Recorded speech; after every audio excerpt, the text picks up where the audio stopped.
Sungguhnya Allah tidak melihat kepada rupa kalian, kepada paras kalian, kepada jasad kalian. Tetapi Allah Subhanahu wa taala yang Allah nilai adalah hati kalian dan amal kalian. Lihatlah bagaimana Ibnu Abbas pernah berkata kepada muridnya, ya, ala tanzur ila ala urika ya imra'atan min ahli jannah, maka aku tunjukkan kepada engkau seorang wanita penghuni surga, ya. Kemudian dia berkata, hadhihi al-mar'atus sauda. Ini adalah wanita berkulit hitam. Atatin Nabi sallallahu alaihi wasallam, datang ketemu Nabi sallallahu alaihi wasallam.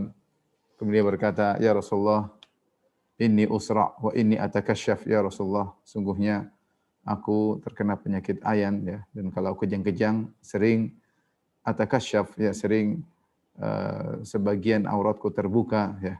Maka berdoalah agar aku disembuhkan oleh Allah Subhanahu wa taala. Maka Nabi sallallahu alaihi wasallam berkata kepada wanita yang berkulit hitam ini, in syi'ti da'autu laki, kalau kau mau aku akan berdoa kepada Allah untukmu dan kau akan sembuh. Wa in syi'ti sabarti wa lakil jannah, tapi kalau kau mau juga kau bersabar dan bagimu surga. Maka dia berkata, ya Rasulullah, aku bersabar. Akan tapi udullah alla atakasyaf, tapi berdoalah kepada Allah jika aku sedang kambuh penyakitku, jangan sampai auratku terbuka.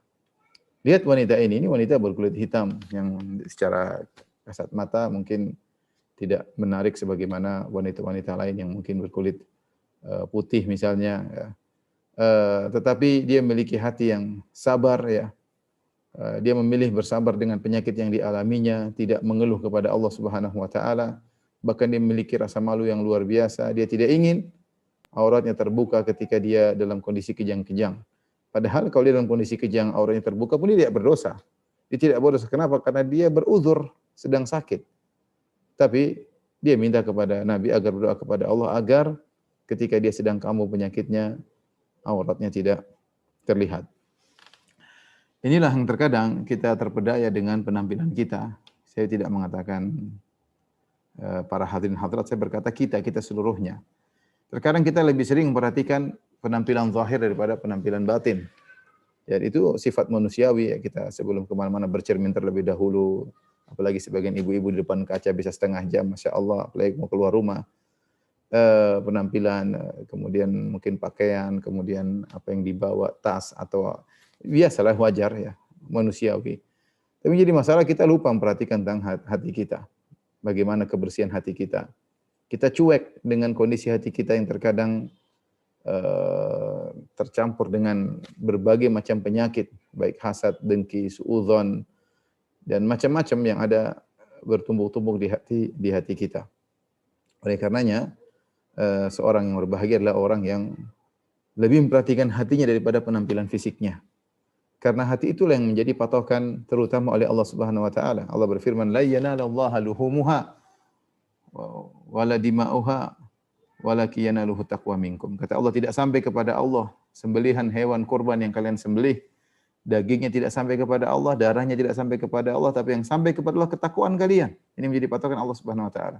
Allah berfirman, yauma la yanfa'u malun wala banun illa man atallaha biqalbin salim. Hari di mana hari kiamat kelak tidak bermanfaat malun wala banun, harta tidak bermanfaat, anak tidak bermanfaat. Harta yang kita kumpulkan tidak bermanfaat, anak-anak juga tidak bisa memberi manfaat. Illa man atallaha biqalbin salim, kecuali orang yang bertemu dengan Allah dengan bawa hati yang bersih. Ini yang ingin kita bersihkan hati kita dari berbagai penyakit. Membersihkan hati adalah perjuangan, ya. Tadi seperti perkataan Mas Andi, butuh jihad, ya, untuk membersihkan hati. Karena penyakit selalu datang untuk mencoreng hati kita, mengotori hati kita. Perlu sering kita cek hati kita periksa, kalau ada penyakit berusaha kita bersihkan. Makanya ketika Nabi SAW berkata atau ditanya tentang siapa manusia terbaik, Rasulullah ditanya, ya Rasulullah, ayun nasi afdal?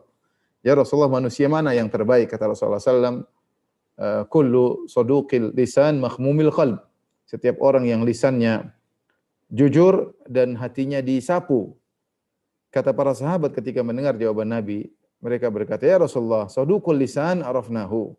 Ya Rasulullah, lisan yang jujur kami ngerti. Fama makhmumul qalb? Kalau gitu apa maksudnya hati yang disapu, ya? Hati yang disapu. Maka Rasulullah SAW mengatakan, hati yang disapu yang apa namanya dimiliki oleh seorang yang paling afdal, kata Nabi sallallahu alaihi wasallam, huwa taqiyyun naqi, yaitu hati yang bertakwa, yang bersih. La itsma fihi, tidak ada dosa pada hati tersebut, wala baghi, wala ghil, wala hasad, tidak ada kezaliman, tidak ada hasad, tidak ada dengki. Ini hatinya orang yang paling afdal. Dan subhanallah Rasulullah SAW menggunakan bahasa kullu mahmumul qalb. Mahmumul qalb itu hati yang dibersihkan. Mahmum yang disapu, ya, seperti kalau ada di rumah seorang tiap hari ada debu yang masuk, dia harus membutuhkan untuk dia sapu tiap hari. Seandainya dia tidak sapu, maka rumah tersebut akan kotor karena debu senantiasa akan datang. Ya. Maka demikianlah gambaran kira-kira orang yang berusaha membersihkan hatinya. Dia akan berusaha menyapu penyakit-penyakit hati agar bersih dari hatinya, dan itu butuh dengan perjuangan. Inilah orang yang terbaik. Ini orang yang terbaik, orang yang paling bahagia, orang yang paling tentram dalam kehidupannya. Semuanya berkaitan dengan hati. Ya, semuanya berkaitan dengan hati. Subhanallah, kita tahu bahwasanya kebahagiaan berada di hati. Bisa jadi seorang memiliki penampilan yang sangat luar biasa, kemudian fisik yang sangat cantik, yang sangat rupawan, wajah yang sangat tampan, mobil yang termewah, rumah yang termegah, tapi dia tidak bahagia. Dalam hatinya banyak sekali penyakit. Dalam hatinya banyak sekali penyakit. Ada dengkinya, ada hasadnya, dendamnya, dan banyak penyakit. Malah bisa jadi sebagian orang yang mungkin wajah biasa-biasa saja, kemudian mungkin penampilan biasa-biasa, tapi dia orang paling bahagia. Kenapa? Hatinya bersih. Dia bukan orang pendendam, dia selalu pemaaf, ya. Dekat kepada Allah Subhanahu wa taala, selalu mengingat Allah Subhanahu wa taala, ya. Dan banyak hal, ya, yang menjadikan dia bahagia. Jadi intinya yang sampaikan di mukaddimah ini, para hadirin hadirat yang dirahmati Allah Subhanahu wa taala, para bapak-bapak dan ibu-ibu yang dirahmati oleh Allah Subhanahu wa taala, jangan sampai kita terpedaya hanya perhatian terhadap penampilan fisik, sementara kita lupa bahwasanya menjadi patokan penilaian Allah adalah masalah hati. Masalah hati. Pembahasan ini menjadi lebih penting terutama kepada ibu-ibu. Pembahasan ini menjadi lebih penting terutama kepada ibu-ibu. Kenapa? Karena wanita memiliki hati yang lebih sensitif daripada lelaki, lebih baper kalau bahasa kita, ya. Laki-laki ada juga yang baper, sedikit-sedikit baper, sedikit-sedikit curhat, sedikit-sedikit nulis status di Facebook, sedikit-sedikit ada sedikit-sedikit dia ingin orang semua tahu. Ada laki-laki seperti itu, seperti perempuan ada, ya. Tetapi secara umum perempuan lebih baper, ya, dalam menghadapi banyak permasalahan. Oleh karenanya Nabi SAW menyamakan wanita dengan al-qawarir, kaca-kaca. Rasulullah SAW pernah berkata, urfuk bil qawarir atau rifqan bil qawarir, lembutlah kalian terhadap kaca-kaca. Itu Rasulullah SAW menyamakan para wanita seperti kaca, yang kaca tersebut mudah retak, mudah pecah. Ya, mudah pecah. Dijelaskan oleh para ulama bahwasanya wanita itu lebih baper, dia lebih mendahulukan perasaan daripada logika, ya. Dia mendahulukan perasaan daripada logika, dan mudah sekali terjadi perubahan logika, perubahan hatinya, sampai dikatakan oleh sebagian ulama dengan sedikit salah kata, suaminya salah ngomong, temannya salah ngomong, dia tersinggung dan bisa jadi dia lepas, dia menjauh dari sang suami sejauh-jauhnya, ya, seperti melayang terbang, seperti terlepas begitu saja. Tapi dengan kata-kata yang baik juga dari suaminya, tiba-tiba sang suami bisa menarik sang wanita kemudian memeluknya kembali. Karena demikian hati wanita sangat sensitif. Makanya Rasulullah SAW mengatakan rifwan bil qawarir, ya, perlahan-lahanlah, lembutlah kepada wanita-wanita yang diibaratkan dengan kaca-kaca yang mudah retak. Kemudian juga di antara dalil bahwasanya para wanita lebih sensitif, ya, Allah menyebutkan, memperingatkan tentang bahaya saling mengejek, dan Allah mengkhususkan para wanita. Allah Subhanahu wa taala berfirman dalam surat Al-Hujurat, ya ayyuhalladzina amanu la yaskhar qaumun min qaumin asa an yakunu khairan minhum wala nisa'un min nisa'in asa an yakunna khairan minhunna. Kata Allah Subhanahu wa taala, orang beriman, janganlah sebagian kaum mengejek sebagian kaum yang lain, bisa jadi yang diejek lebih baik daripada yang mengejek. Setelah itu Allah Subhanahu wa taala mengkhususkan para wanita, wala nisa'un min nisa'in. Dan janganlah sebagian wanita mengejek sebagian wanita yang lain. Asa an yakunna khairan minhunna, bisa jadi yang diejek lebih baik daripada yang mengejek. Al-Imam Al-Qurtubi rahimahullah dalam tafsirnya menyebutkan kenapa setelah Allah mengkhususkan satu kaum, dan kaum ini mencakup laki-laki dan wanita. Kenapa setelah itu Allah mengkhususkan penyebutan wanita, ya? Kenapa Allah Subhanahu wa taala setelah itu menyebutkan khusus tentang wanita? Karena wanita sering terjadi ejek mengejek di antara mereka. Bahan untuk ngejek, bahan untuk nyinyir itu banyak. Ya, karena wanita baper ya. Bahan untuk ngejek, untuk nyinyir itu banyak karena para wanita baper. Bisa jadi dia mengejek yang lainnya cuma gara-gara pakaiannya, bisa jadi dia ngejek yang lain gara-gara tasnya, bisa jadi dia ngejek karena anaknya, bisa jadi karena rumahnya. Berkunjung ke rumah seorang, wah rumah itu, ibu itu rumahnya kotor, ibu ini terlalu anu. Suaminya begini, kok suaminya dibiarkan begini, kok anaknya dibiarkan. Banyak bahan, jadi bahan ejekan di antara wanita. Sehingga Allah menyebutkan secara khusus, Allah melarang suatu kaum untuk dilarang untuk mengejek satu dengan yang lainnya. Allah sebutkan khusus wanita. Wala nisa'un min nisa'in. Dan jangan sebagian wanita mengejek sebagian yang lain. Karena banyak terjadi ejek-ejekan di antara mereka. Ini menunjukkan hati mereka lebih sensitif ya. Makanya kalau sudah masalah keluarga yang paling banyak curhat ibu-ibu ya. Curhat ya, saya saja kalau ngisi pengajian terkadang kalau punya ibu-ibu terkadang lebih banyak curhatnya daripada pertanyaan ilmiahnya. Kalau laki-laki lebih cuek, lebih bertahan seperti itu. Di antara dalil bahwasanya kenapa wanita hatinya lebih sensitif. Seperti Allah sebutkan dalam Al-Qur'an, Allah berfirman, "Qul a'udzu birabbil falaq min syarri ma khalaq wa min syarri ghasiqin idza waqab, syarri naffatsati fil 'uqad wa min syarri naffatsati fil 'uqad." Kata Allah, aku berlindung ya dari syarri naffatsat, dari wanita-wanita penyihir yang meniup pada buhul-buhul. Kita tahu penyihir bukan cuma wanita, laki-laki juga penyihir bukan cuma nenek sihir, kakek sihir juga banyak. Nenek sihir dan kakek sihir banyak. Tetapi kenapa Allah Subhanahu wa taala menyebutkan dalam ayat ini wa min syarri naffatsati fil 'uqad, dan berlindung dari tiupan-tiupan para wanita penyihir yang meniup pada buhul-buhul. Ar-Razi dalam tafsirnya Mafatihul Ghaib menjelaskan karena sihir wanita kalau jadi tukang sihir itu lebih kuat sihirnya, karena hati mereka kalau sudah sakit itu sangat mendalam, dan ini semakin menguatkan kerjasama mereka dengan syaitan, dengan jin-jin syaitan dalam rangka menciptakan sihir-sihir tersebut. Oleh karenanya sihir mereka lebih dahsyat karena sakit hati yang luar biasa atau kejamnya hati mereka, karena wanita lebih sensitif. Kemudian di antara dalil menunjukkan bahwasanya hati wanita lebih sensitif, Rasulullah SAW sebutkan di akhir zaman dari hadis Abdullah bin Umar. Kata Nabi SAW, "Yanzilu Dajjal fi hadhihi as-sabkhah bimirqanat, wa yakunu aktsaru man yakhruju ilaihi an-nisa." Dajjal akan turun di daerah Mirqanat. Ya, kemudian mayoritas orang keluar yang mengikutinya adalah para wanita. Hatta inna rajula la yarju ila hamimihi wa ila ummihi wa ibnatihi wa ukhtihi wa ammatihi wa yuthiquha ribatan makhafatan takhruja ilaihi. Sampai seorang pergi ke tempat istrinya, pada ibunya, pada anak perempuannya, saudara perempuannya, bibinya, lalu dia ikat mereka agar tidak keluar ikut Dajjal. Kenapa? Karena yang paling mudah terpengaruh dengan isu-isu, yang mudah terprovokasi adalah wanita ya. Wanita ya. Ya. Dan ini Rasulullah bicara tentang di zaman akhir zaman Dajjal ya. Dajjal akan muncul ya.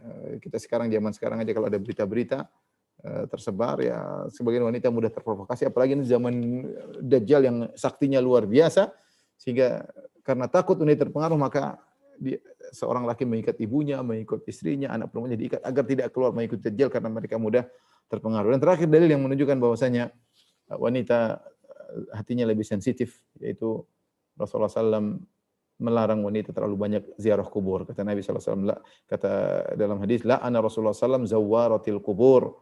Ya zawaratil kubur. Rasulullah SAW melaknat wanita yang terlalu sering ziarah kubur. Kenapa? Karena kalau sudah sering ziarah kubur, dijelaskan oleh para ulama, kenapa dibedakan laki-laki dan wanita? Karena wanita hati mereka mudah sensitif. Kalau datang misalnya kuburan anaknya, nanti nangis-nangis itu, meratapi, dan itu dilarang, tidak boleh. Nangis saja, tapi meratapi, wah anakku seakan-akan tidak menerima takdir Allah Subhanahu wa taala. Untuk hal ini laki-laki lebih tegar, laki-laki lebih kuat ya. Ini saya bicara secara umum. Saya tahu ada sebagian wanita Masya Allah diuji dengan ujian besar, dia lebih tegar daripada lelaki. Tapi kita bicara secara umum. Wanita adalah makhluk yang lembut, di mana hati mereka lebih sensitif. Oleh karenanya mereka lebih harus waspada berkaitan dengan penyakit hati. Taib, penyakit hati Allah sebutkan secara umum hati ada tiga ya. Ada namanya al-qalbul hayy, itu hati yang hidup, hati yang sehat. yang Masya Allah dia bersihkan hatinya, beriman kepada Allah Subhanahu wa taala, beriman kepada takdir Allah Subhanahu wa taala, husnuzan kepada Allah Subhanahu wa taala. Jika diuji dia bersabar, tidak suudzon. Kalau diganggu dia mudah memaafkan, dia bahagia, ikhlas kepada Allah Subhanahu wa taala, tawakal hanya kepada Allah, menyerahkan urusan. Ini hati yang sehat. Hati yang sehat. Yang kedua ada namanya hati yang mati. Hati yang mati, ya udah, kalau hati udah mati mau diapain? Hati sudah hitam, sudah hitam, mau dia ini, mau dia tidak punya malu, mau dia apa-apain, mau ketahuan ini, ketahuan tidak punya malu, cuek, tenggelam dalam kesyirikan, tenggelam dalam kemaksiatan, hati sudah mati. Tidak rasa malu sama sekali. Oleh karenanya sebenarnya mengatakan seperti Ibnu Taimiyah rahimahullah dalam kitabnya Tafatul Iraqiyyin atau Amradul Qulub, dia mengatakan al-hayat satu sumber dari kata al-haya.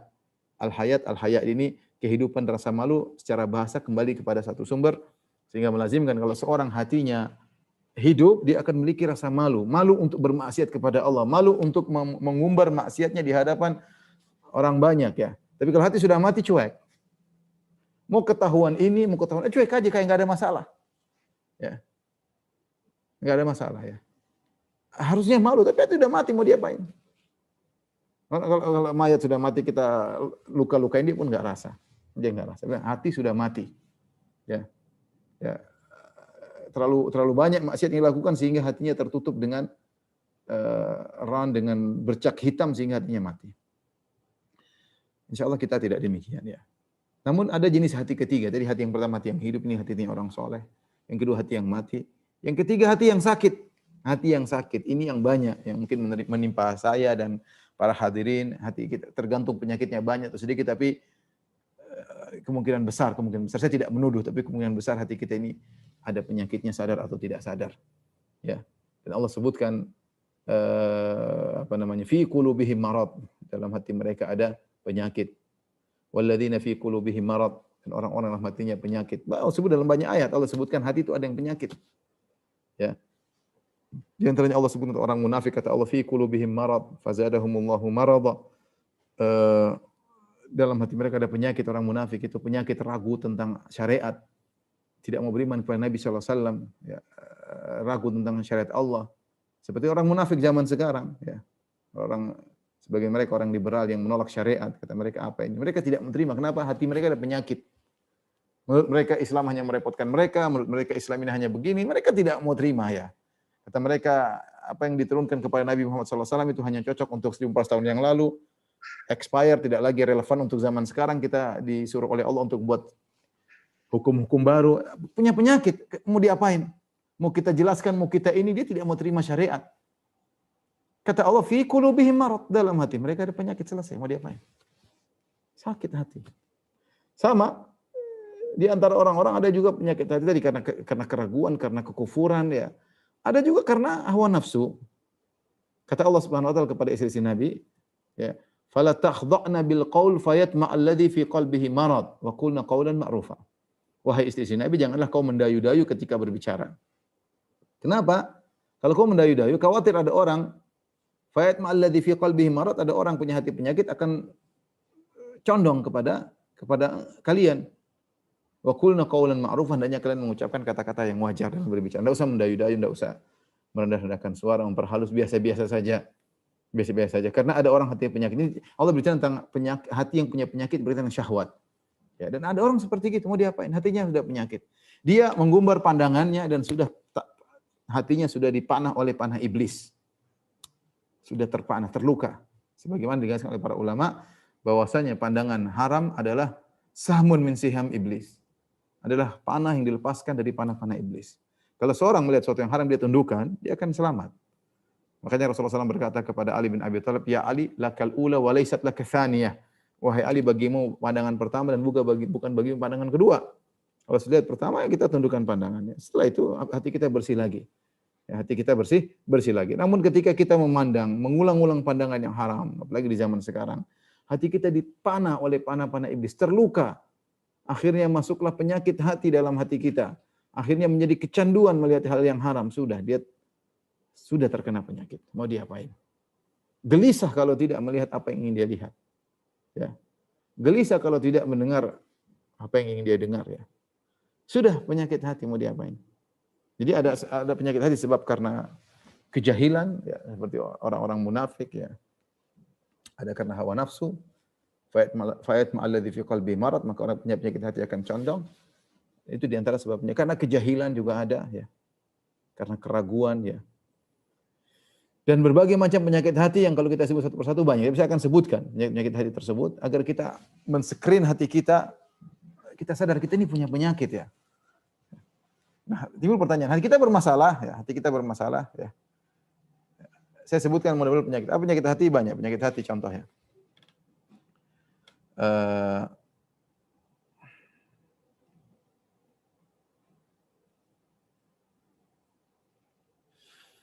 Contoh seperti penyakit hati yang merupakan kekufuran, seperti keraguan, ragu dengan syariat Allah, kemunafikan, ya.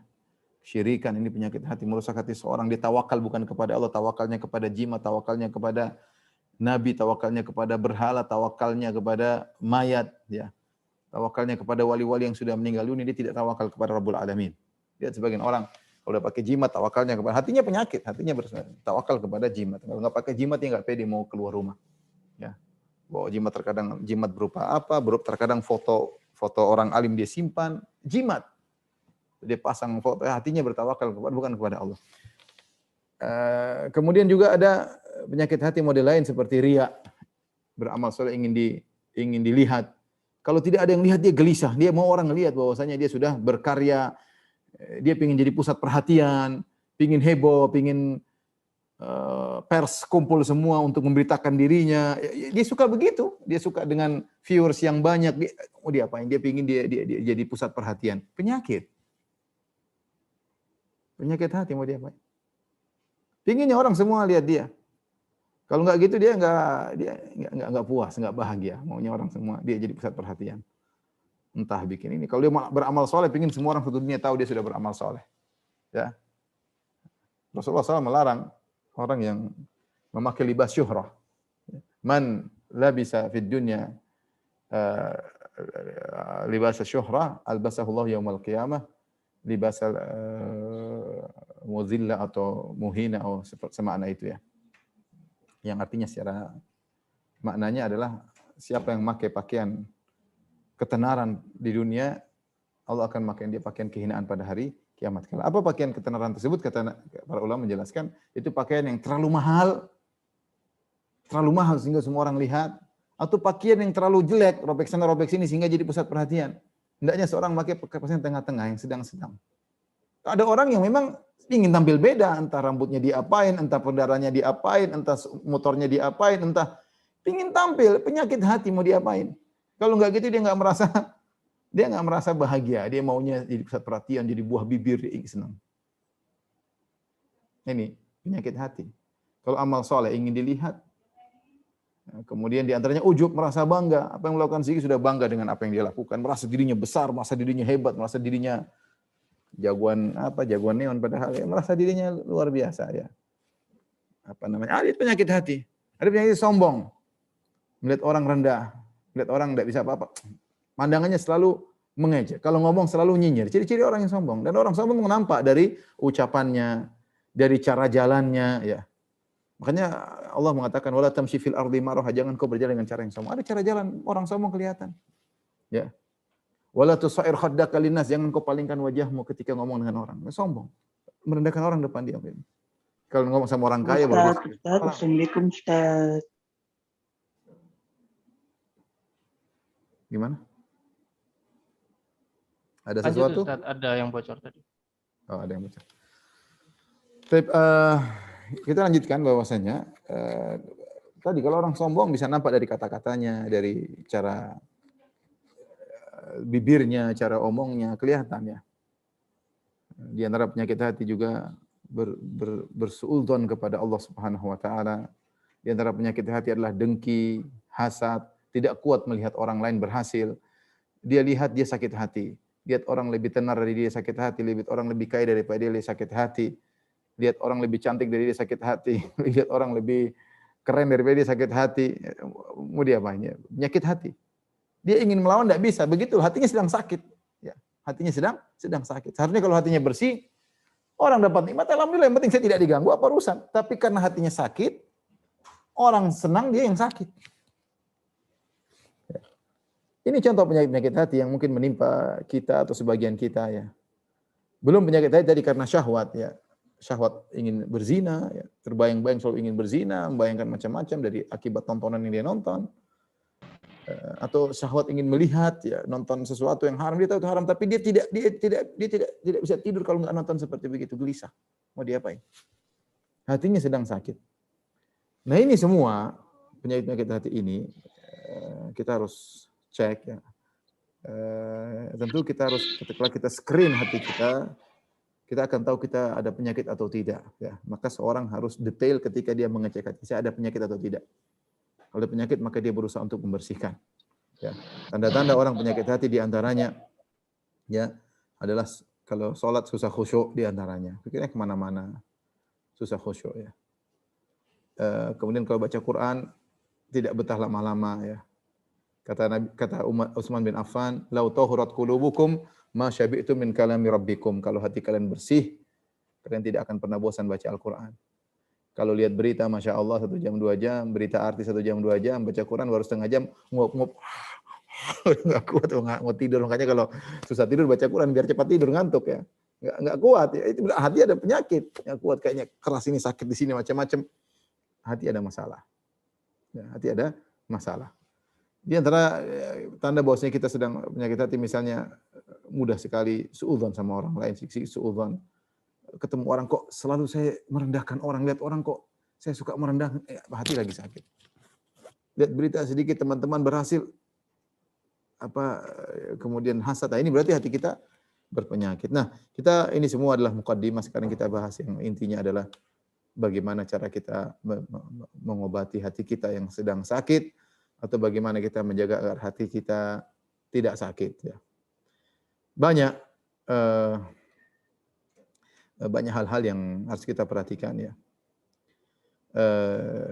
Yang pertama yang saya ingatkan, ingat rekan-rekan yang rahmatillah subhanahu wa ta'ala, Bapak dan Ibu yang rahmatillah subhanahu wa ta'ala, hati adalah awiyah, kata Utsman bin Affan, inna hadhil qulub awiyah, fasghaluha bil Qur'an. Ya, bahwasanya hati itu adalah bejana, maka isilah dengan kebaikan, dengan Al-Qur'an. Ya. Jangan isi dengan sembarang isian. Hati itu bejana, dia menampung. Apa sumber saluran yang untuk menampungnya, untuk saluran masuk mengisiannya ada 3. Itu lisan, pandangan, pendengaran. Itu 3 saluran yang langsung masuk ke hati. Maka mau tidak mau kalau seorang ingin menjaga hatinya, jaga lisannya, jaga pandangannya, jaga pendengarannya. Itu sumber yang mempengaruhi hatinya sakit atau bersih, hatinya bahagia atau hatinya menderita. 3 perkara yang jaga baik-baik. Rasulullah SAW telah menegaskan tentang lisan. Kata Rasulullah SAW, la yastaqimu imanu abdin hatta yastaqima qalbuhu. Tidak akan lurus iman seorang sampai lurus hatinya. Wala yastaqimu qalbuhu hatta yastaqima lisanu. Dan tidak akan lurus hatinya sampai lisannya lurus. Ya. Kalau seorang omongannya selalu, itu yang tercermin dalam hatinya. Ya. Makanya disebutkan bagaimana Ibnul Qayyim atau ulama yang menyebutkan kalau orang kerjanya tiap hari nyanyi melulu, nyanyi sana, nyanyi sini, meninggal dia susah, dia mau nyanyi, meninggal mau nyanyi aja melulu. Apa yang sering disebut-sebut oleh seorang itulah yang tercerminkan dalam hatinya, itu suatu hal yang pasti. Coba ketemu orang yang selalu ngomong bola melulu misalnya. Ya itu dalam hatinya isinya bola. Itu yang dia tercurahkan. Makanya dalam ketika itu diisi terus, itu pun yang keluar. Kullu ina'in bima fihi yandahu. Setiap bejana yang dikeluarkan itulah isinya. Kalau seorang ngomongnya selalu bola-bola, berarti hatinya isinya bola. Itulah yang mau diapain itu. Kalau dia ngomong akhirat melulu, isinya hatinya akhirat. Kalau dia selalu zikir kepada Allah, isinya Allah Subhanahu wa taala. Ini sesuatu yang sangat logis. Apa yang sering kita ungkapkan, jadi pikiran kita ungkap, itulah yang tercerminkan dalam hati kita. Maka Rasulullah mengatakan tidak mungkin lurus iman seorang sampai lurus hatinya, dan tidak mungkin lurus hatinya sampai lurus lisannya, ya. Maka seorang berusaha untuk menjaga lisannya. Ya. Saya masih ingat dulu, saya masih kecil ya. Kalau saya pergi sekolah ya, dalam rangka mengisi waktu, kecil dari rumah ke jalan berapa kilo, saya nyanyi melulu. Ya isinya nyanyi. Sedikit maunya bersenandung, sedikit maunya nyanyi. Ya. Itulah yang ada di hati saya, isinya lagu-lagu banyak. Tapi coba kalau kita isi sering hafal Quran. Isinya Al-Quran. Kalau nggak baca Quran gelisah, kayaknya ada yang kurang. Ya. Siapa yang sering tiap hari, ya, apa yang sering dia bicarakan itu yang akan dalam hatinya ya. Oleh karena seorang jaga lisannya, ya. Apa yang sering diucapkan itu akan keluar, terutama dalam kondisi yang sangat genting ketika dalam sakaratul maut. Ya. Banyak orang sulit mengucapkan la ilaha illallah karena lisannya jarang mengucapkan la ilaha illallah. Maka ingatlah sabda Nabi SAW, "Man kana yu'minu billahi wal yawmil akhir falyaqul khairan aw liyasmut." Sudah, ini kaidahnya jelas. Siapa yang beriman kepada Allah hari akhirat, jangan berkata kecuali yang baik. Ini melazimkan, mewajibkan seorang mukmin sebelum dia ngomong dia mikir dulu. Bukan ngomong dulu baru mikir. Mikir dulu sebelum ngomong. Udah ngomong dia pikir ini baik atau tidak. Silakan dia pikir. Kalau baik ucapkan. Kalau baik torehkan, tuliskan. Jadikan status. Kalau baik silakan di-share. Kalau dia pikir dia timbang tidak baik, jangan. Ya. Kalau baik pun dia renungkan, ini perlu saya ungkapkan atau tidak. Tidak semua kebaikan harus kita ungkapkan. Terkadang ada mudarat di balik itu. Ya. Intinya seorang tidak sembarang berbicara, jangan berbicara ceplos-ceplos. Ya. Sebagaimana berbicara baik adalah ibadah, diam dari yang tidak bermanfaat juga ibadah. Ada ibadah namanya ibadah diam. Ya. Baik. Ibu-ibu dan ikhwan yang dirahmati Allah Subhanahu wa taala. Makanya Abu Bakar As-Siddiq radhiyallahu anhu pernah memegang lidahnya, dia pegang. Dia keluarkan lidahnya dan dia berkata, "Hadzal ladzi awradanil mawarid." Inilah yang telah mengantarkan aku kepada banyak kesalahan. Suka ngomong, hobi ngomong, tidak dipikir terlebih dahulu. Hobi komentar, tidak dipikir terlebih dahulu, tidak dipertimbangkan terlebih dahulu. Yang buat seorang hanya terjebak dalam banyak kesalahan. Maka kalau ingin hati bersih, ingin hati penyakit semakin berkurang, mau tidak mau jagalah lisan. Tapi yang berikutnya, sebagaimana saya sebutkan tadi bahwasanya hati adalah bejana, jaga pandangan. Jaga pandangan, jaga pendengaran. Apa yang kita lihat itu tercerminkan dalam langsung itu tercermin dalam hati kita, terbiaskan dalam hati kita langsung. Maka seorang jaga pandangan. Makanya di antara faedah yang disebutkan oleh Ibnu Qayyim rahimahullahu taala ketika bicara tentang surat An-Nur, Allah berbicara tentang kewajiban menundukkan pandangan. Kata Allah Subhanahu wa taala, "Qul lil mu'minina yaghuddu min absarihim wa yahfadhu furujahum, dzalika azka lahum innallaha khabirum bima yasnaun wa qul lil mu'minati yaghuddna min absarihin." Katakanlah kepada lelaki beriman untuk tundukkan pandangan mereka. Itu lebih suci bagi mereka dan Allah lebih tahu apa yang mereka kerjakan. Wa qul lil mu'minati, dan katakanlah kepada wanita mukminah untuk menundukkan pandangan mereka dan jaga kemuliaan mereka. Setelah itu Allah mengatakan wa tubu ilallahi jami'an ayyuhal mu'minun, bertobatlah kalian wahai kaum mukmin agar kalian beruntung. Bagi orang yang mengumbar pandangan bertobatlah. Setelah itu Allah sebutkan ayat tentang Allahu nurus samawati wal ard. Allah adalah cahaya langit dan bumi. Mathalu nurihi, perumpamaan cahaya Allah adalah demikian Allah sebutkan. Ibnu Qayyim mengambil faedah bahwasanya seorang yang menundukkan pandangannya, dia jaga pandangannya, Allah akan berikan cahaya dalam hatinya. Hatinya dibersih, ada cahaya Allah berikan. Bagaimana hatinya bersih? Dia tundukkan pandangannya. Hatinya diberi cahaya oleh Allah Subhanahu wa taala. Adapun kalau dia melihat apa yang dia sukai, ikut hawa nafsu, jiwa ini pengen melihat macam-macam. Pengen lihat ini, apalagi yang sesuai dengan hawa nafsu, manusiawi. Laki-laki pengen lihat sesuatu yang wanita cantik, melihat auratnya terbuka, manusiawi, manusia seperti itu. Laki-laki juga demikian. Nah, ketika dia lawan, ya, dia jaga pandangannya, maka hatinya akan bersih. Allah akan berikan cahaya pada hatinya.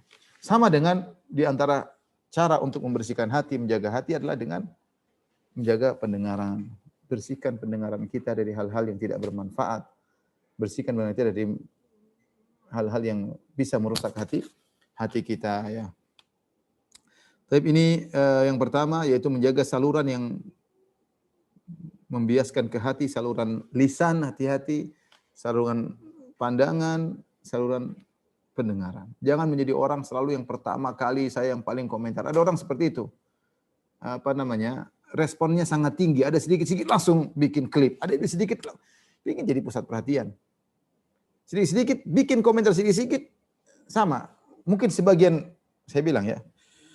Kita sebagai ustadz Ada sebagian orang, ada masalah sedikit, pingin bikin komentar. Yang seandainya masalah itu diangkat oleh para ulama, mungkin butuh duduk seminggu, 2 minggu untuk membahas masalah itu. Untuk mengeluarkan statement tentang masalah itu. Pertimbangan yang panjang.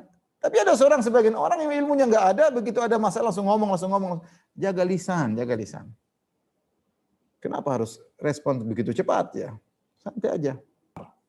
Kata Rasulullah SAW, innahu la yughan ala qalbi, sungguhnya ada sesuatu yang mengganggu hatiku. Wa inni la astaghfirullah fil yaumi mi'ata marrah, dan sungguh aku beristighfar kepada Allah 100 kali. Allah menjelaskan bahwasanya gangguan tersebut seakan-akan mengganggu hati Nabi, dihilangkan dengan istighfar.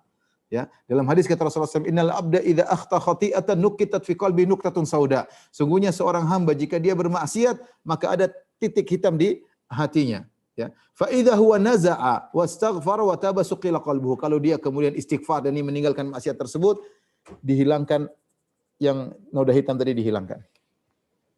Maka perbanyak istighfar. Kita enggak tahu sejauh mana hitamnya hati kita. Ya. Kata Rasulullah SAW, tuba liman wajada fi sahifati istighfaran katsiran. Sungguh beruntung orang yang mendapatkan dalam catatan amalnya istighfar yang banyak. Apa susahnya ibu-ibu sambil masak astagfirullah. Apa susahnya ibu-ibu sambil nyetir mobil astagfirullah sambil renungkan. Hati bersih subhanallah. Itu penyakit dikikis sedikit. Banyak istighfar. Nah, kita aja mau istighfar malas. Seakan-akan kita enggak punya dosa. Apa susahnya kita sambil naik motor astagfirullah. Daripada duduk ngelamun macam-macam astagfirullah. Ini diantara obat yang langsung mujarab, langsung menghilangkan noda-noda karat-karat yang berkarat di hati kita. Dengan banyak beristighfar kepada Allah Subhanahu wa ta'ala. Oleh karenanya diantara hal yang menjadikan hati kita sedang berpenyakit, kalau kita terlalaikan dari kebaikan, hati kita biasa-biasa saja. Ada sebagian orang kalau dia tidak sholat subuh, terlambat sholat subuh di masjid, dia merasa sedih banget. Ini hatinya benar-benar hidup. Makanya Ibnu Qayyim rahimahullah berkata, "Wallahi law annal quluba salimatun la taqatta'at asafan minal hirmani." Seandainya kalau hati itu bersih, dia akan merasa sakit ketika terhalangi dari kebaikan. Ada orang enggak sholat subuh santai, bangun jam 7 santai aja sholat, ya biasa aja, enggak ada masalah. Kalau orang hatinya bersih enggak. Hatinya bersih, dia merasa rugi ketika meninggalkan, tertinggal daripada suatu kebaikan, ya, dia rugi. Oleh karenanya, ya, seorang berusaha membersihkan hatinya dengan banyak istighfar kepada Allah agar hatinya bersih sedikit demi sedikit, ya. Kemudian di antara hal yang bantu membersihkan hati kita, ya, jangan terlalu banyak tahu urusan orang. Kalau Anda bukan, ya, kecuali kalau Anda adalah petugas negara yang harus mengetahui urusan orang untuk memberi solusi, ya itu bagus, itu berarti berkhidmat kepada masyarakat. Tapi banyak di antara kita yang tidak tugasnya demikian, tapi pengin tahu urusan orang, apalagi urusan yang tidak ada manfaatnya. Kita mau bicara urusan orang, medsos lah dunianya. Mau urusan artis, mau urusan ini, mau urusan banyak urusan. Bukan semuanya tidak ada manfaatnya, ada manfaatnya memang, tapi apakah manfaatnya besar dibandingkan dengan waktu yang kita habiskan untuk meneliti masalah-masalah orang lain? Kalau kita terlalu banyak ngisi hati kita dengan banyak urusan orang, hati kita ini akhirnya Qur'annya kegeser. Baca Qur'an enggak sempat, beristighfar tidak sempat, mata ini enggak nangis-nangis. Ya akhi, subhanallah. Jauh dari Allah Subhanahu wa taala, penuh dengan dunia, isi berita ini, berita ini, komentar ini, benci sana, benci sini, maki sana, maki sini. Subhanallah. Terus gimana mau hati bersih? Bahkan dalam satu hadis diriwayatkan, di sini hadisnya sanadnya dhaif, tetapi maknanya dibenarkan oleh para ulama. Rasulullah pernah berkata, la yuballighuni ahadun min ashabi an ahadin syai'an fa inni uhibbu an akhruja ilaikum wa ana salimus sadar. Janganlah salah seorang dari kalian mengabarkan kepadaku tentang berita orang lain. Aku ingin keluar dari rumahku dalam kondisi hatiku bersih. Karena kalau kita dengar orang itu gitu, kita jadi pandangan buruk sama dia. Itu si fulan gini-gini, kita tahu aibnya. Hati ini lemah, kita nggak bisa ngatur. Kalau berita aib, kemudian mental dari hati, nggak bisa. Hati kita ini sukanya menerima. Ada berita ini bahkan kita pingin terus gimana? Apalagi ibu-ibu kalau sudah ketemu kadang terus gimana? Ibu itu gini, terus gimana? Apalagi berita artis, wah udah heboh, artis ini gini, artis ini heboh, pingin tahu semuanya. Apalagi ada artis terus suaminya meninggal, udah nangis ibu itu. Aduh, kasihan dia, suaminya meninggal gini-gini. Sampai di rumah suaminya diomel-omelin. Suami orang meninggal dia menangis, suaminya diomelin sendiri ya. Ya.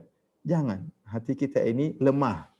Kalau kita selalu isinya berita sana berita sini, maka yang penting-penting tersinggung. Saya bukan mengatakan, Ustaz, masa kita kayak katak dalam tempurung nggak tahu berita? Kita tahu berita yang perlu-perlu saja, yang bermanfaat. Keselamatan hati sangat penting, itulah kebahagiaan. Demi Allah, Anda punya harta banyak, Anda terkenal, kalau Anda tidak bisa jaga hati Anda nggak akan bahagia. Kebahagiaan di hati. Tapi Anda mungkin hidup pas-pasan, tapi Anda bisa manage hati Anda. Isi dengan ayat-ayat Allah, hal-hal yang bermanfaat, silaturahmi dan apa segala, maka Anda akan bahagia. Saya subhanallah, saya termasuk orang yang, maksud saya, kadang saya tidak mau tahu cerita berita orang, tapi akhirnya saya pun harus tahu. Ada masalah, Ustaz ini bagaimana masalah ini, aduh. Datang ibu-ibu sama suaminya curhat, aduh saya kadang-kadang tidak mau, tapi ini, ya saya harus tahu, ya mau diapain, berusaha kasih masukan yang sebisa saya. Saya nggak mau dengar pun akhirnya dengar ya. Saya nggak mau dengar pun akhirnya dengar, apalagi orang yang berusaha mencari berita-berita ya pasti dapat di medsos isinya apa. Udahlah kita kalau lagi buka berita, sudah jangan, yang penting aja baru kita pencet, kalau enggak semua, ini apa ini menarik, pencet lagi, tidak terasa 1 jam kita lihat berita. Coba kita lihat ini apa yang nambah iman kita. Ibu-ibu coba duduk, saya sudah baca berita medsos 1 jam, coba cek hati, iman saya tambah enggak sih? Malah berpenyakit. Dari kita laki-laki buka medsos, lihat cewek ini, cewek barat, cewek bule, cewek Jawa, cewek ini, cewek Indonesia, cewek aduh udah. Taruh HP, hati sudah hitam.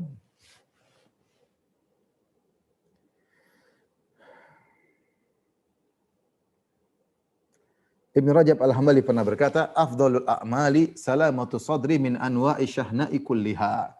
Di antara amalan yang paling afdal adalah bersihnya hati dari segala bentuk permusuhan. Bersihkan hati. Ya, bersihkan hati. Kemudian di antara hal yang membantu kita membersihkan hati ini sangat penting. Berusaha kita tentram ketika kita sendirian. Ini latih diri kita. Jadi kita tidak ada kebahagiaan kita bersama orang. Ini benar, kita bahagia bersama suami, bersama istri, bersama anak-anak. Kita bahagia. Betapa sering kita bahagia kumpul dengan kawan-kawan. Kita rindu ketemu dengan mereka, ngobrol secukupnya. Tapi cari waktu kita ingin bahagia ketika sendirian. Di antaranya sholat malam. Bangun malam, rawan rasa kantuk, kita sholat sujud. Allah akan berikan kebahagiaan yang banyak kepada kita. Istri lagi tidur, anak lagi tidur, kita baca Quran. Berdua dengan Allah, Allah lihat kita perjuangkan untuk bisa baca Quran. Apakah Allah tidak kasih hati kita bersih? Allah kasih cahaya pada hati kita. Allah tahu kita berkorban. Carilah kebahagiaan ketika berduaan dengan Allah Subhanahu wa taala, ya. Kita duduk berzikir sendiri, zikir pagi petang dengan santai, kita nikmati makna-maknanya. Kita dengan Allah. Ya. Jangan zikir pagi petang sambil santai sini, enggak, duduk santai. Kita dengan Allah sendiri. Meskipun kita di depan banyak orang, tapi kita sedang hanyut bersama ayat-ayat Allah. Ya, itu di antara hal yang paling buat kita juga bahagia. Sehingga kita meskipun sendiri kita bahagia. Ini membuat hati kita mudah untuk bersih, ya, mudah untuk bersih. Kemudian di antara yang membantu membersihkan hati kita adalah obat penyakit hati adalah banyak berzikir kepada Allah Subhanahu wa taala. Allah berfirman, "Alladzina amanu tatma'innu qulubuhum bidzikrillah, ala bidzikrillah tatma'innul qulub." Orang yang beriman dan hati mereka tenang karena mengingat Allah Subhanahu wa taala. Ala bidzikrillah tatma'innul qulub. Ketahuilah dengan mengingat Allah hati menjadi tentram. Nah, untuk tentram, zikir bukan hanya di lisan, tapi masukkan ke hati. Kita renungkan. Sederhana, kita bilang alhamdulillah. Di balik ucapan alhamdulillah banyak sekali. Kita bersyukur kepada Allah jadi orang Islam. Kita bersyukur semua orang banyak menyembah berhala, menyembah patung, menyembah nabi, menyembah jin, menyembah pohon. Kita orang Islam. Alhamdulillah kita punya keluarga. Alhamdulillah kita punya rezeki. Alhamdulillah kita mungkin badan sehat. Alhamdulillah. Banyak yang mau kita syukuri kepada Allah. Itu kalau kita mengucapkan alhamdulillah sambil kita renungkan, itu masuknya ke hati, benar-benar nambah iman cepat. Ya, subhanallah, maha suci Allah dari kesyirikan yang mereka. Maha suci Allah, orang-orang bersandar kepada jimat-jimat. Maha suci Allah, Allah jauh dari itu semua. Orang-orang mengatakan Allah punya anak, Masya Allah, subhanallah, Allah tidak punya anak. Ya. Sebagian orang memandang aturan Tuhan tidak bermanfaat. Al-Quran dicampakkan, subhanallah, Allah tidak demikian. Aturan Allah yang terbaik. Kita renungkan, subhanallah, subhanallah. Allahu Akbar, Allah Maha Besar. Semua makhluk kecil Allah Maha Besar. Allah berfirman, wal ardu jami'an qabdatuhu yaumal qiyamah. Sungguh bumi di dalam genggaman Allah pada hari kiamat. Was samawati matwiyatun biyamini. Langit dilipat dengan tangan kanan Allah. Kata Allah Subhanahu wa taala, yauma natawis samaa katawi sijilil kutubi. Hari di mana kami lipat langit sebagaimana kami lipat lembaran-lembaran buku. Allah Maha Besar, Allahu Akbar. Wasi'a kursiyus samawati wal ard, kursi Allah lebih luas daripada langit dan bumi. Belum lagi arsy Allah, dan Allah lebih besar daripada itu semua. Allah Maha Besar, Allahu Akbar. Renungan-renungan ini membuat hati kita cepat bersih ya, dari apa namanya penyakit-penyakit. Ini yang buat kita bahagia, ikhwan dan akhwat. Bukan ketawa ketiwi, nonton lelucon-lelucon. Benar kita senang, hiburan, ya. Tapi apa kita bahagia? Kalau benar lelucon-lelucon, kita nonton lawakan-lawakan bikin orang bahagia, kenapa? Kita lihat banyak orang tokoh-tokoh komedi yang kemudian narkoba lah, keluarganya hancur lah, menderita lah, banyak. Makanya Rasulullah SAW mengatakan, la tuksiru ad-dhahik, fa inna kathrata ad-dhahik tumitul qulub. Jangan terlalu banyak tertawa. Semuanya terlalu banyak ketawa matikan hati. Dan benar itu. Ketawa itu seperti garam. Kalau terlalu banyak enggak enak. Kalau sesekali hidup, hati itu jadi senang. Seperti garam, kalmilah fit ta'am, seperti garam. Kalau terlalu banyak enggak bagus. Maka banyaklah berzikir, banyaklah baca Quran. Kita harus menarget diri kita. Kita punya target. Saya baca Quran setiap hari, meskipun 1 halaman, meskipun 2 halaman. Saya ada zikir pagi petang, rutinitas harian. Ini yang menjaga hati kita agar kita tetap bahagia, agar kita bisa bahagia ya. Ciptakan kebahagiaan antara kita dengan Allah Subhanahu wa taala ya. Jangan gantungkan kebahagiaan kita dengan komentar orang lain, dengan like-nya netizen. Enggak, kita bahagia. Orang enggak ada like pun kita bahagia antara kita dengan Allah Subhanahu wa ta'ala ya. Kemudian di antara yang membuat hati kita menjadi bersih dari banyak penyakit hati, belajar ikhlas. Belajar ikhlas. Kemudian saya lanjutkan lagi, selain itu berusaha membantu orang lain. Ini 2 hal benar-benar membersihkan hati kita. Ikhlas dan suka membantu orang lain. Sebagaimana As-Sa'di pernah berkata, fa unwanu sa'adatil abdi ikhlasuhu lil ma'bud wa sa'yuhu fi naf'il khalq. Tanda seorang bahagia adalah dia ikhlas kepada Allah Subhanahu wa taala dan usaha dia untuk memberi manfaat kepada masyarakat. Ya, seorang berusaha untuk mengikhlaskan dirinya setiap dia beramal karena Allah Subhanahu wa taala, ya. Sebelum dia beraktivitas, ini saya lakukan ini karena apa sebenarnya? Kenapa saya masuk di sini? Kenapa saya pergi ke ruangan ini? Kenapa saya ketemu dengan si fulan? Kenapa? Karena Allah atau bukan? Kalau karena Allah, insya Allah Anda akan bahagia. Anda akan. Tapi kalau bukan karena Allah, repot. Hati kita ini menjadi kotor. Gara-gara pengen disanjung, gara-gara pengen diakui, gara-gara pengen dihargai, ya. Sehingga akhirnya kita, ya itulah yang merusak hati kita. Gara-gara ingin mencari pengakuan manusia. Tadi saya sebutkan juga di antara hal yang bisa membersihkan hati adalah banyak membantu orang lain. Kita bantu orang lain. Apalagi kalau kita terjun langsung. Benar kita pergi ke orang-orang miskin. Kita ketemu orang terkena bencana. Hati kita benar-benar, ya Allah, kita jadi pandai bersyukur. Kita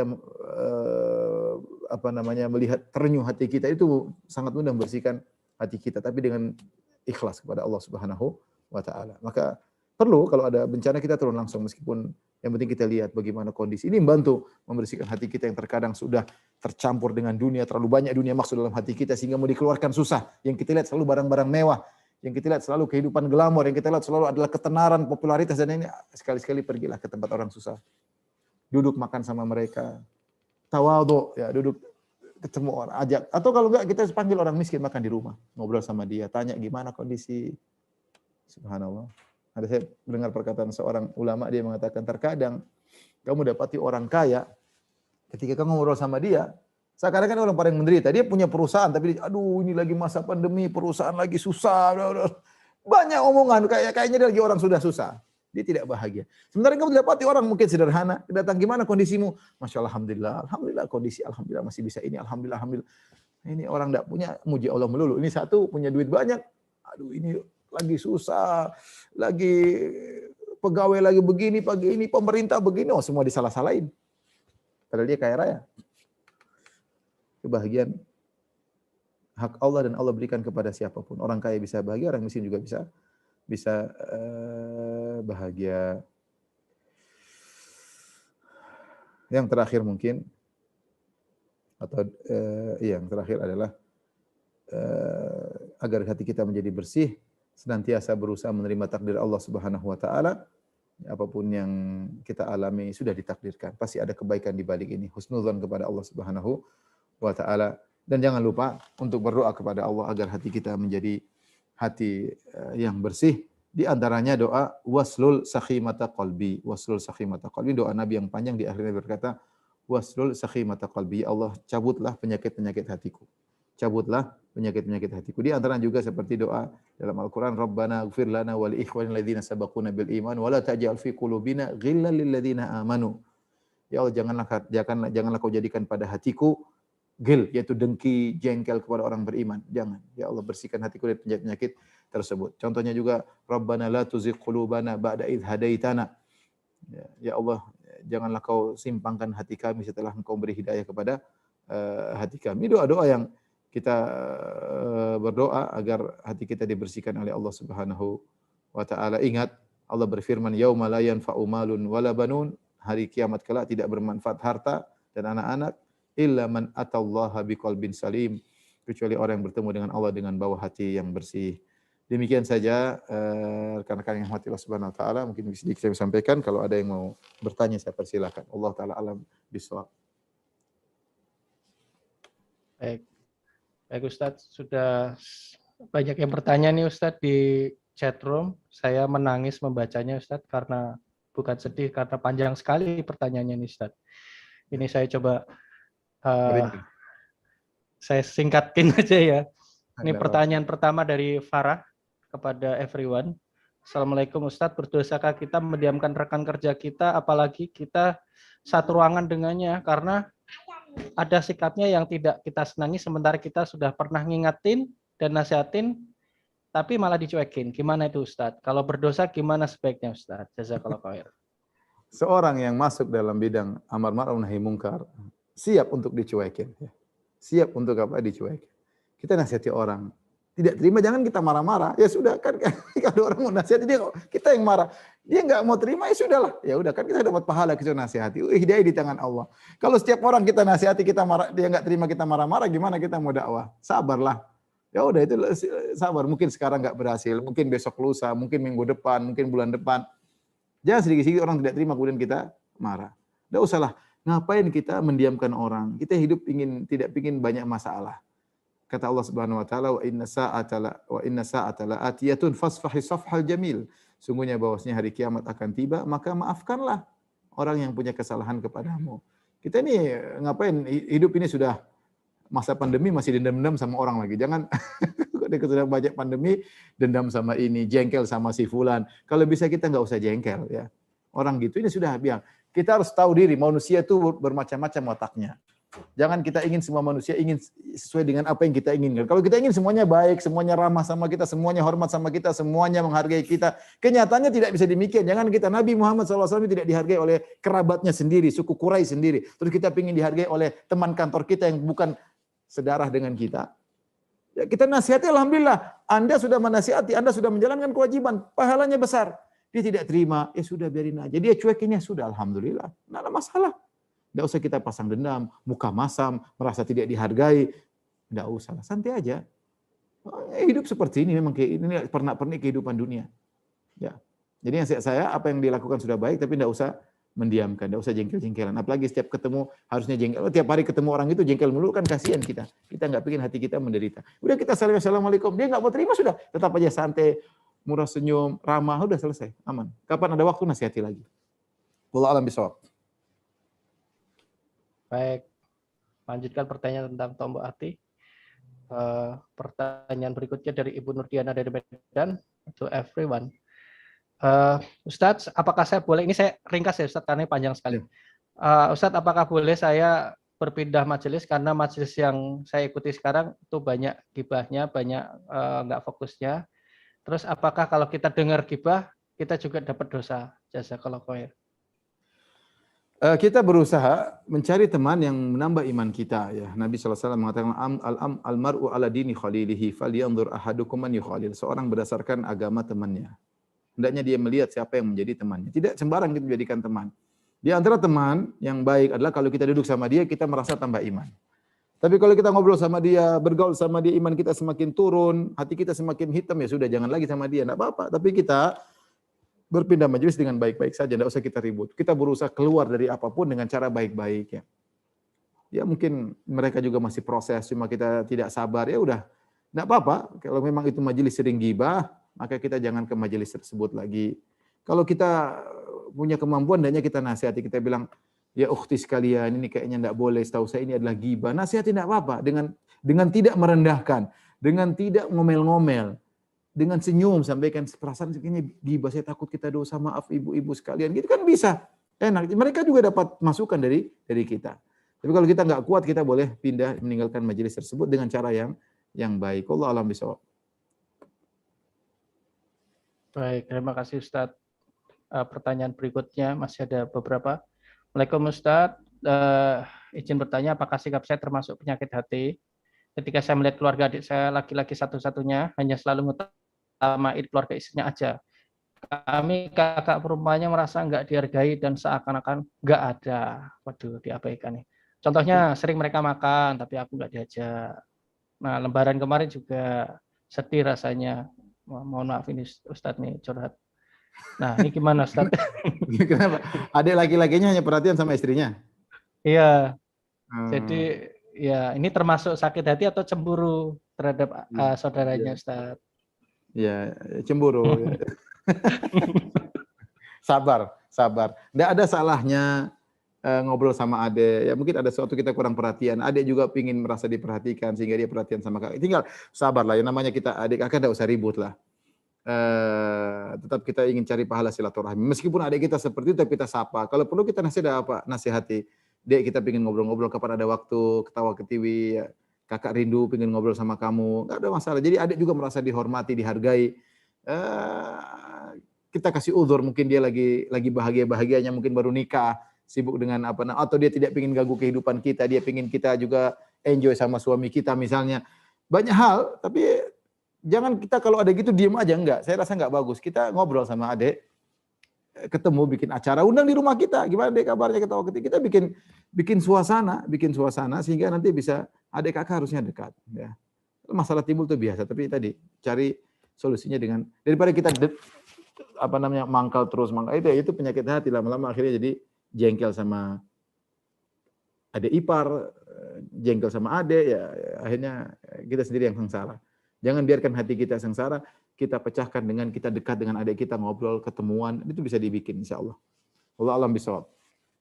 Ya, jadi solusinya Ibu datangi adiknya ya, kemudian ajak bercengkrama, silaturahmi. Oke, pertanyaan selanjutnya Ustadz, masih ada waktu ya. Ini dari Ibu Alin Grilia. Ustadz, apakah zikir dalam hati pakai bahasa maafkan aku ya Allah berkali-kali karena saking bersalahnya, boleh nggak pakai kata-kata itu? Wah, saya juga sering begitu Ustadz. Boleh nggak ini Ustadz? Zikir yang terbaik dengan lisan. Jadi lisan Allah dalam hati pun Allah tahu, dan itu baik, nggak ada masalah. Di dalam hati kita astagfirullah, ya Allah ampunilah aku, dalam hati ada, tapi kalau kita ucapkan itu lebih baik. Jadi gabung antara hati dengan lisan. Mudah kan astagfirullah, Allahumma ighfirli wa tub alayya innaka antat tawwabur rahim. Sambil kita ungkapkan, sambil kita renungkan. Zikir hati bagus, tapi zikir yang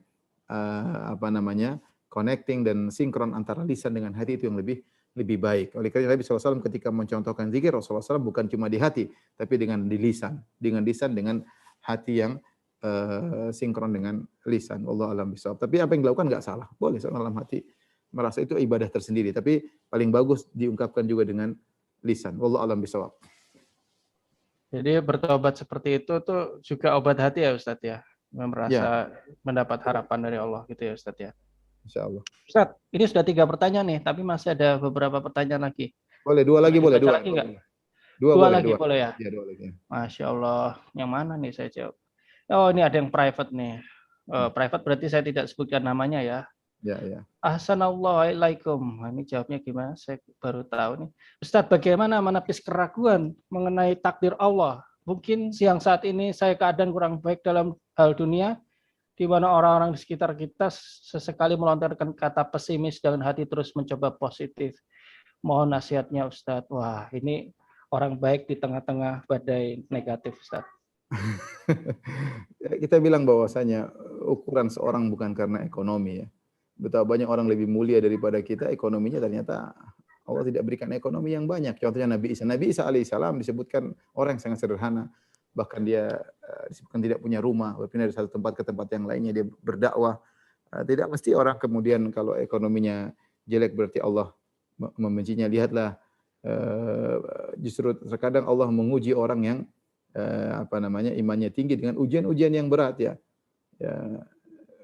Saya sering ingat perkataan Al-Hasan Al-Basri ketika dia berbicara tentang Nabi Yakub alaihissalam. Ketika diuji oleh Allah dengan terpisah dari Nabi Yusuf alaihissalam sekitar 40 tahun, kurang lebih. Kata Hasan Al-Basri, Nabi Yakub adalah orang yang paling dicintai oleh Allah di zamannya. Dia Nabi yang paling dicintai oleh Allah. Tapi dia diuji oleh Allah dan setiap hari dia menangis karena terpisah dari anak yang paling dia sayangi. Itu mungkin lebih berat daripada ekonomi yang mungkin yang kurang ya. Oleh karenanya tetap husnudzon kepada Allah. Yakin bahwa ini semua ujian suatu hari akan lewat ya. Salat malam minta ya Razzaq, beri rezeki. Jangan sampai aku menghinakan diriku, minta kepada makhlukmu. Biarkanlah aku hanya minta kepadamu. Minta, menangis kepada Allah Subhanahu wa taala. Allah senang jika seorang hamba meminta kepada Allah dengan tadarru', dengan merendah, dengan menangis, dengan ilhah, dengan berulang-ulang. Itu Allah suka. Ya. Dan husnudzan. Kata Allah dalam hadis qudsi, ana inda dhanni abdi bi, aku tergantung persangkaan hambaku kepadaku. Nabi berkata, ud'ullaha wa antum muqinna bil ijabah. Berdoalah kepada Allah dengan yakin kalian akan dikabulkannya. Saya rasa kalau seorang setiap hari salat malam, dia lawan rasa kantuk, dia salat malam, dia menangis di hadapan Allah, cepat insyaallah akan selesai urusannya. Allah alam bisawab. Yang terakhir ya, Bapak dan Ibu mohon maaf saya tidak bisa baca semuanya. Banyak banget ini. Waalaikumsalam Ustadz, afwan izin. Bagaimana sikap kita, ini dari Ibu Randini, bagaimana sikap kita ketika kita tahu ada orang yang tahu aib di masa lalu kita, terus dia kepo. Kepo itu maksudnya cari-cari gitu loh Ustadz. Dan dia bagaimana tahu aib kita. Dia tahu aib kita. Iya, terus dicari-cari gitu Ustadz. Cari-cari yang dulu-dulu kayak gimana. Nah, bagaimana sikap kita jika ketemu orang yang suka cari-cari itu Ustadz? Ditegur, kasih tahu. Saya Ya, kalau punya aib pun, saya tidak boleh cerita, Allah larang. Dalam hadis barang siapa melakukan maksiat Allah tutup, kemudian dia cerita di pagi hari, Allah tidak maafkan. Ya, makanya kata Nabi, kullu ummati mu'afan ilal mujahirin. Setiap umatku akan selamat kecuali yang menampakkan aib-aibnya. Di antaranya kita tidak perlu cerita masa lalu kita. Ya. Kita tegur dia, jangan begitu Bu, ini rahasia saya, Ibu tidak boleh tahu. Tegur aja. Sebutkan hadisnya kalau perlu. Rasulullah melarang loh Bu. Nggak boleh, saya tidak boleh cerita sama ibu. Ya, ibu nggak perlu cari tahu apa yang masa lalu saya. Itu sudah saya buang Bu. Saya ingin saya berubah. Saya tidak ingin ingat masa lalu saya yang buruk. Sampaikan dengan kata-kata yang baik. Semoga dia mengerti. Demikian para ikhwan dan akhwat, bapak dan ibu yang dirahmati Allah Subhanahu Wa Taala. Apa yang saya sampaikan pada kesempatan kali ini kurang lebih saya mohon. Semoga Allah Subhanahu Wa Taala mengampuni dosa-dosa kita dan bersihkan hati-hati kita, dan semoga kita termasuk dari hamba-hambanya yang bertemu Allah pada hari kiamat kelak dengan qalbuhu salim, dengan hati yang bersih. Wabillahi taufiq wal hidayah. Assalamualaikum warahmatullahi wabarakatuh. Waalaikumsalam warahmatullahi wabarakatuh. Jazakallah khair Ustadz Firandat atas materi kita kali ini, Bapak-bapak dan Ibu-ibu. Bagi yang ikut majelis taklim yang tidak fokus terhadap kajian, alhamdulillah ya, ikut aja kajian yang seperti ini di Zoom seperti ini, insya Allah lebih rapi jamaahnya. Mohon maaf atas kekurangan kami. Terima kasih, kita jumpa minggu depan. Selamat berbuka puasa bagi yang puasa Syawalan. Demikian dari saya. Wabillahi taufiq wal hidayah. Assalamualaikum warahmatullahi wabarakatuh. Kita tutup dengan doa kafaratul majelis dan hamdalah. Alhamdulillah dan doa kafaratul majelis. Alhamdulillah. Subhanakallahumma rabbana. Baik, terima kasih Bapak dan Ibu. Izin setelah ini kami akan menutup chat room dan juga conference meeting ini dengan adminnya nanti akan mematikan ya. Mohon maaf. Terima kasih. Assalamualaikum warahmatullahi wabarakatuh.